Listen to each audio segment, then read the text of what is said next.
Let's get a little ballpark review and preview there in Pittsburgh. What's it like there at the PNC Park? It's a beautiful park, really. We have a great view from the press box. We're real high up, but you can see the river and the bridges. It's very nice. I think they serve pierogies here, so I'm pretty excited about that.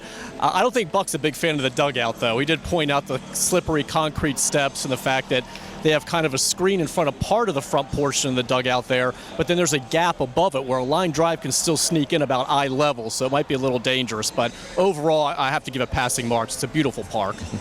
Roch, you wrote today a little bit about Steve Pearce and Delmon Young's lack of playing time. Explain a little bit more about it. Yeah, it's a shame because, both guys are contributing very well, but it's just hard for them to get off the bench right now. Pearce has one start since May 10th. Delmon Young's got two since May 7th. You got the Pirates starting two left-handers in this series, weather permitting, bad forecast tomorrow, but there's no DH. So they're not going to be able to play because you've got Nelson Cruz in left field.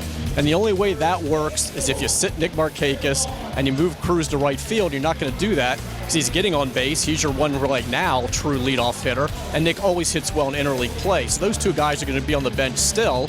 And then you've got Cleveland coming to Baltimore for 4 games, but they're starting 4 right-handers. So if you keep David Lowe in left field, you've got Nelson Cruz DHing, and you have the same problem again. Maybe Lowe won't start all 4 games, but it's going to be interesting to see how they can get these guys to still coexist on the roster.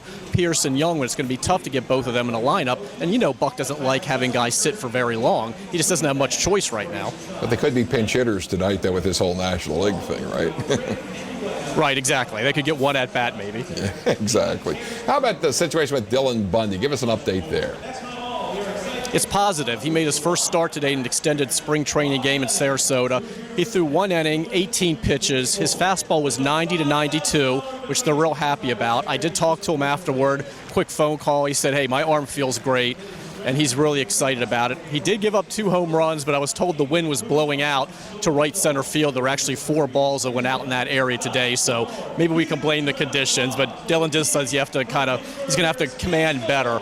But his arm felt good. That's the most thing. That's the most important. And, he would love to be able to be pitching again for an affiliate in meaningful games around the 1-year anniversary of his Tommy John surgery, which is June 27th. And he said, hey, if it happens a little before that, great. If it happens a little bit after, that's fine too. As long as he's ready to be competitive, pitch competitively, help a team win, and his arm's feeling good, that's all that matters. So he's going to pitch again Saturday. 2 innings. They're going to try and get him up to around 30 pitches. And then after that, they're going to put him on basically a starter schedule down there where he'll pitch every 5 days till he's ready to join an affiliate. Now, Roch, I saw where you wrote today about Zach Britton that he's 5 for 8 in his big league batting career with a double and a home run. But if he closes games, he's not going to get a chance to hit, right? That is the problem. That's kind of the old, you don't want to rob Peter to pay Paul. You'd like to have his bat in the game at some point. And if he was pitching, more of the middle innings or whatever, you could go ahead and do that. But if you're going to save him for the 9th inning, you can't have him batting in the pitcher's spot or have him come in a game where you don't feel like you have to pinch hit for him when that turn comes up. Like you said, 5 for 8, double and a home run. He was the only reliever to take BP with the team the last homestand. But now that he may end up being the closer and they're going to hold him for 9th innings, you can't use him. So Buck basically just had Ubaldo Jimenez and Bud Norris go ahead and take BP and said, hey, keep your spikes handy. We may need you if we need to lay down a bunt or if we want to pinch hit in that pitcher spot. No other relievers took BP. Buck said, hey, for a 2-game series, it's really not worth the risk of having somebody get hurt, taking BP, hurting the oblique, trying to lay down a bunt and losing a finger doing it. So, but it is a shame because, Zach wants to hit so badly, and he can swing the bat quite well, and yet in his new role now, you really can't use him at the plate. Roch, let's talk a little bit about the hitting for a second here. The Orioles obviously did not hit real well in Kansas City. Is it just a matter of waiting for everybody to break out, or is this going to be the whole season like this as it progresses on? I guess you just go by track records and you say it's not going to be like this all season. It's just you got the core guys who just aren't hitting right now. I'm going to go out on a limb and say J.J. Hardy's going to hit a home run this year. I don't know when, but I assume it's going to happen.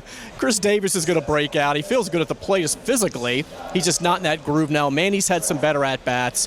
You wait for guys to get hot. It usually is one of those things where everybody does it at the same time, or they all cool off at the same time. And I know fans hate to hear sometimes you just have to tip your cap to the other pitcher. They've seen some really good pitching performances, but they're going to break out. It's not a team that's going to be overly patient at the plate and really work the count. I know that would probably be beneficial. That's just not how they're built. So they're just waiting for guys to heat up here. Well, Roch, we always appreciate the information. We'll check you out on MASNsports.com.